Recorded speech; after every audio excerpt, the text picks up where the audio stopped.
Hello students. आज हम समाज में श्रम विभाजन तुर्खिम की जो कृति है 1893 में लिखी थी उन्होंने, उसका जो तृतीय भाग है, आ, उसका तीसरा खंड, उसमें उन्होंने श्रम विभाजन के असामान्य स्वरूपों की चर्चा की है। Abnormal types of division of labour in society. ठीक है, तो आप लोगों ने इसके पहले वाले वीडियो में देखा कि तुर्खिम ने इस पुस्तक में इस बात को सिद्ध करने की कोशिश की या स्पष्ट करने की कोशिश की कि श्रम विभाजन समाज में किस प्रकार एकता की आवश्यकता की पूर्ति करता है, और उन्होंने एकता की अवधारणाएं दी। इस लास्ट खंड में जो है तीसरा खंड, इसमें वो बताते हैं कि हमेशा ऐसा नहीं होता कि श्रम विभाजन समाज में एकता की आवश्यकता की पूर्ति करे।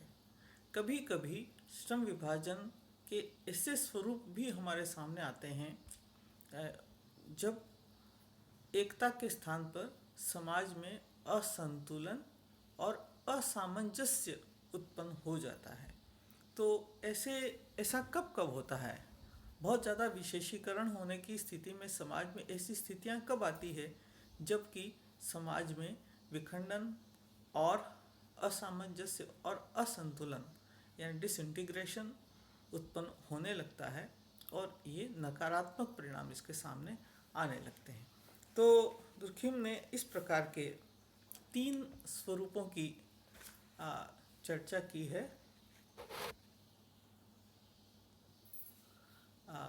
श्रम विभाजन के 3 असामान्य स्वरूप तुर्खिम ने बताए हैं। Abnormal forms of division of labour in society. सबसे पहला तो वो बताते हैं आदर्शहीन श्रम विभाजन। बहुत प्रसिद्ध अवधारणा है उनकी, आदर्शहीनता।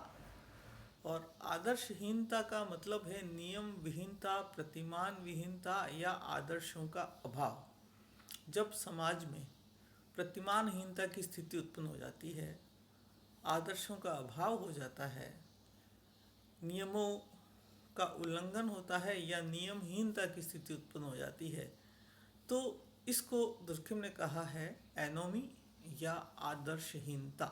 और ऐसा जब भी किसी समाज में होता है तो उस समाज में व्यवस्था नहीं रहती। उसमें किसी तरह से हम ये नहीं कह सकते कि लोग अपने लक्ष्यों की पूर्ति कर पाते हैं, और जो व्यवस्था है वो प्रकार्यात्मक नहीं रह जाती। एकता और संगठन छिन्न भिन्न होने लगते हैं।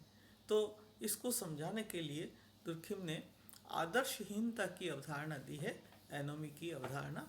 आगे जब आप सुसाइड पढ़ेंगे तो उसमें भी उन्होंने आदर्शहीनता की अवधारणा यूज़ की है। तो कभी कभी इस पर भी प्रश्न पूछा जाता है।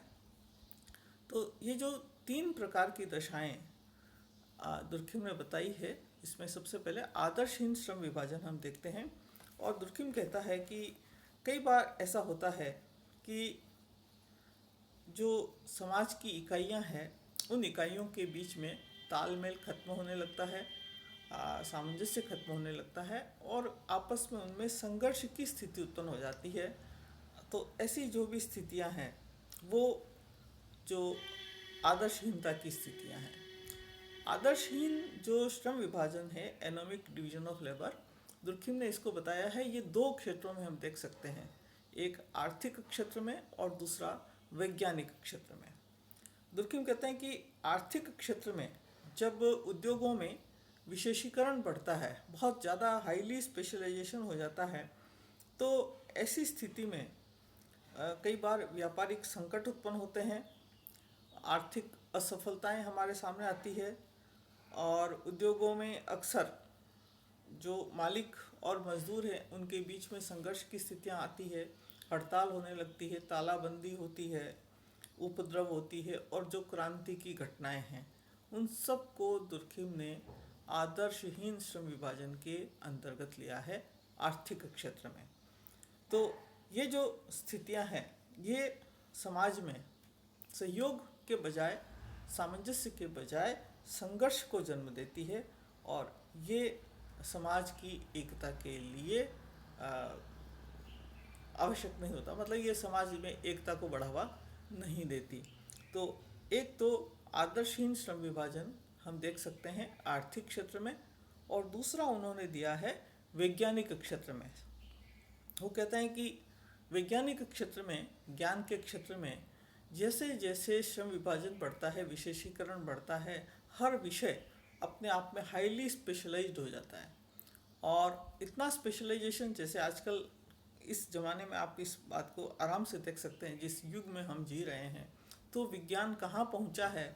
अगर आप किसी टेक्नोलॉजी को देखें कि उसका संबंध किससे है, उसका मूल कहाँ है, तो पता चलता है कि जो मूल विषय है उससे बहुत दूर इतने उपविभाग उसमें उत्पन्न हो गए हैं, इतनी ज्ञान की शाखाएं जन्म ले चुकी है कि उनमें आपस में कोऑर्डिनेशन ही नहीं है, आपस में सामंजस्य ही नहीं है। तो विज्ञान के क्षेत्र में तुर्खिम कहते हैं कि बहुत अधिक विशेषीकरण की स्थिति में जो विशेषीकृत जो अंग है, ठीक है, जो संस्थाएं हैं या ज्ञान की जो शाखा है, वो अपने आप में ही इतनी स्वतंत्र हो जाती है कि वो जहाँ से निकली, उसकी जो जहाँ जड़ है, उससे उसका कोई तालमेल ही नहीं रह जाता, उसका कोई सामंजस्य ही नहीं रह जाता। और इस तरह की जो स्थिति है उसको, उसमें जो सारे विज्ञान हैं उनकी एकता समाप्त सी होने लगती है। तो दुर्खिम ने इसको वैज्ञानिक क्षेत्र में आदर्शहीनता की स्थिति बताया है। दूसरा जो उन्होंने श्रम विभाजन का असामान्य स्वरूप बताया है वो है बलात् श्रम विभाजन। बलात् श्रम विभाजन मतलब फोर्स डिवीजन ऑफ लेबर, यानी जबरदस्ती जब श्रम विभाजन होता है। तो जबरदस्ती श्रम विभाजन का मतलब ये है कि जब काम का बंटवारा होता है समाज में, तो जो लोग कार्य करते हैं उन लोगों को अगर उनकी रुचि और योग्यता के अनुसार काम नहीं मिलता तो उनको लगता है कि वो ज़बरदस्ती काम करना पड़ रहा है। वो बिना मर्जी के, बिना रुचि के, बिना उसके, एक हमेशा जैसे मार्क्स की आप जो अवधारणा देखते हैं अलगाव की स्थिति में, तो कुछ कुछ वैसी ही स्थिति कि व्यक्ति मन से काम नहीं करता बल्कि वो अरुचि से, उसको चूँकि थोप दिया गया है तो वो काम करता है। तो इस तरह से जो थोपा हुआ कार्य है वो बलात् श्रम विभाजन का उदाहरण है। दुर्खिम कहते हैं कि इस तरह का जो श्रम विभाजन है वो कई बार दुख को जन्म देता है और पीड़ा को जन्म देता है, और ये जो है समाज में एकता स्थापित नहीं करता। तो बलात् श्रम विभाजन का मतलब है रुचि और अयोग्यता, योग्यता के स्थान पर बिना रुचि का कार्य देना, और इसके साथ ही व्यक्ति पर काम थोप दिया जाना जो उसकी अनुकूल नहीं है, उसके एप्टीट्यूड के अनुकूल नहीं है, उसकी योग्यता के अनुकूल नहीं है, फिर भी उसको वो काम करना पड़ता है। तो ये सारे उदाहरण श्रम विभाजन के क्षेत्र में बलात् श्रम विभाजन के उदाहरण हैं। और तीसरा उन्होंने असामान्य स्वरूप बताया है व्यक्तिगत कार्य की अपर्याप्तता। और इस व्यक्तिगत कार्य, इनसफिशिएंट इंडिविजुअल एक्टिविटी, इसका मतलब क्या है?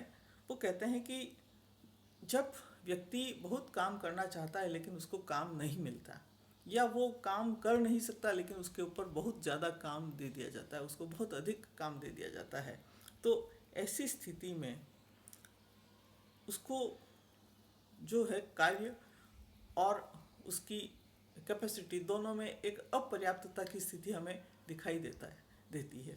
तो जब व्यक्ति काम करना चाहता है लेकिन उसको काम पूरा नहीं मिलता, तो ये व्यक्तिगत कार्य की अपर्याप्तता की स्थिति है। और ऐसी स्थितियां हमें कई बार व्यावसायिक और औद्योगिक संस्थाओं में देखने को मिलती है। तो ये जो स्थिति है कि जितना कार्य कर सकता है उससे अधिक काम मिलता है या कम काम मिलता है। ये एक तरह से श्रम विभाजन का असामान्य स्वरूप है। क्यों? क्योंकि ये भी कहीं न कहीं समाज में असामंजस्य और असंबद्धता को उत्पन्न करता है, जिससे कि समाज की एकता की आवश्यकता समाप्त होती है। तो इस प्रकार से दुर्खिम ने ये श्रम विभाजन के 3 स्वरूप बताए हैं जो कि असामान्य हैं। असामान्य, ठीक है, ये ध्यान रखने की बात है। ये तीनों जो स्वरूप हैं श्रम विभाजन के, ये असामान्य स्वरूप है, एबनॉर्मल फॉर्म्स हैं। आदर्शहीन श्रम विभाजन, बलात् श्रम विभाजन और व्यक्तिगत कार्य की अपर्याप्तता। इसके बाद हम लोग श्रम विभाजन सिद्धांत की या श्रम विभाजन के बारे में दुर्खिम के जो विचार हैं उनके बारे में एक आलोचनात्मक दृष्टि डालेंगे। Thank you.